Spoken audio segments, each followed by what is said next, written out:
Hello students, we are going to start a new chapter of macroeconomics, that is balance of payments. So let us see what does it mean.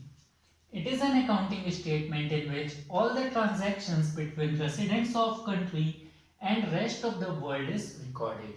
So basically it is the recording of transaction between the residents of India with the outside world. Any of the transaction, okay, whether it is purchasing of any commodity from any other country or selling of any commodity to any other country. Whatever transaction will take place, that will be recorded in balance of payments. This record is maintained by the government of our country. We will see the components of balance of payment, that what actually are recorded in balance of payment. So one by one we will see. First one is visible items. Visible items or physical goods. If I am purchasing any mobile phone from outside India, okay, so that is a physical commodity which is a visible also and physical also. So that is known as visible item, okay. If for any company, if it is purchasing machines from outside the country, then that will come in visible item, okay. So it is the transaction of any visible item or physical goods. Second is invisible item. So invisible items are those which we term it as services. For example, if from America we are taking something, okay, we are purchasing something, so it will require transport service, and that transport service will come in invisible item, okay. If we are doing any banking transaction from any other country, then that will also come in invisible item. It means that leaving the visible ones, okay, whatever services are there, this will be included in invisible items.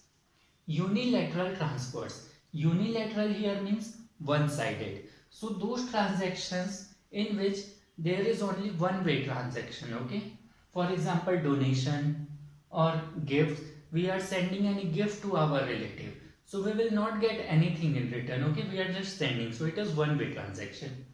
Donation. If we are donating to any country or anyone outside the India, then it will also come in unilateral transfer. Income from investment. Suppose we have purchased shares of company which is in Japan, okay, and when that company will earn profit, then we will also earn some part of profit because we have purchased shares. So this is will come in income from investment. We invested in the country, we invested in the company which is located outside India, and from that whatever profit we will earn, that will be our income from investment. This could be loss also, okay. Capital transfers. Capital transfers here are the long term things, okay, or the which affect our asset or liability. So borrowings or when we repay the loan, okay. So this type of things, if we are purchasing any asset, then this type of thing will be included in capital transfers.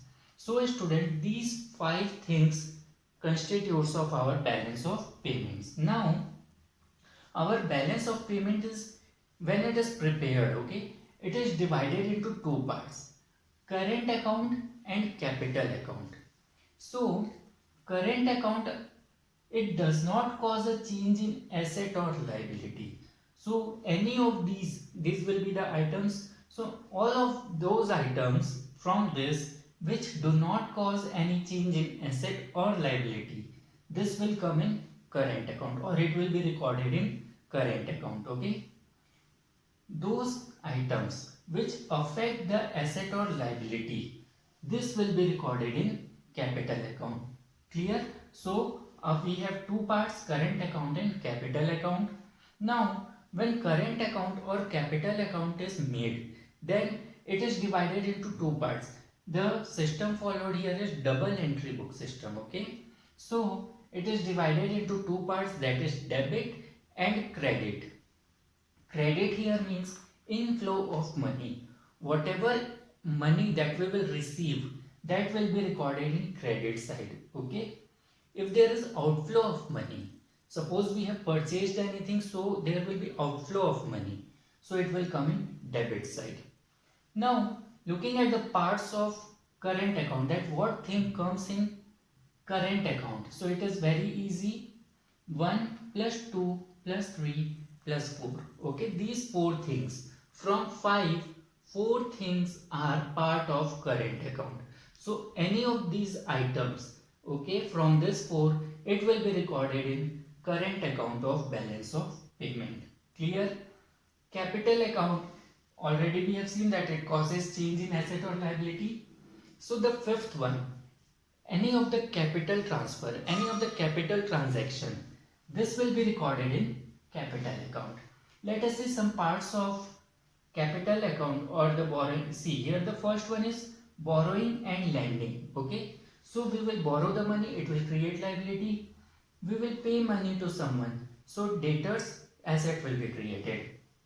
It means it is a capital transfer. Okay, so borrowings and lending is a part, it will be recorded in capital account. Borrowing and lending could be either private. Private here means the normal public, okay, normal residents. If they are doing any borrowing or lending, it is private. Official, official here refers to government. If government is borrowing money from rest of the world or paying the money to rest of the world, it will be recorded in official transaction of capital account. Second is investment.